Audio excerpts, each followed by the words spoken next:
Okay okay okay Shri Jayprakash Agarwal जी।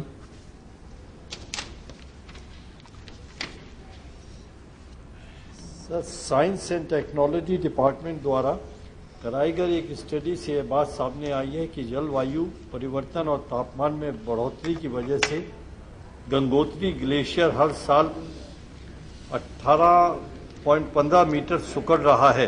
दूसरी ओर geological survey of India ने अपनी स्टडी में यह बताया कि गंगोत्री के पास ही स्थित पिंडारी ग्लेशियर सालाना 9.51 मीटर की गति से पिघल रहा है।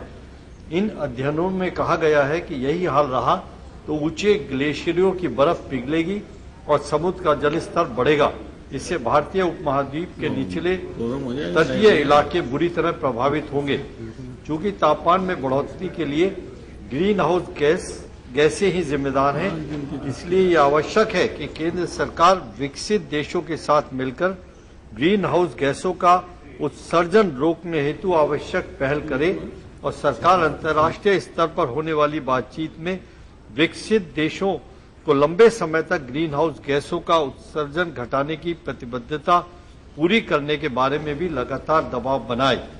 यह विदित ही है कि बढ़ते तापमान के खतरों को भांपते हुए फरवरी 2007 में जलवायु परिवर्तन पर अंतर सरकारी पैनल ने नीति निर्माताओं के लिए जो परामर्श पत्र जारी किया है, उसमें हिमालयी क्षेत्रों के ग्लेशियरों के पिघलने से 21वीं सदी के अंत तक समुद्र के जल स्तर में 0.18 मीटर से 0.59 मीटर की बढ़ोतरी होने का अंदेशा बताया है, जिसके परिणाम स्वरूप समुद्री जल स्तर में बढ़ोतरी से भूमि में लवणता बढ़ेगी और खेती योग्य जमीन भी घटेगी।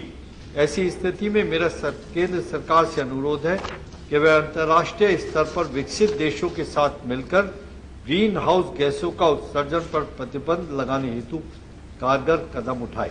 Thank you.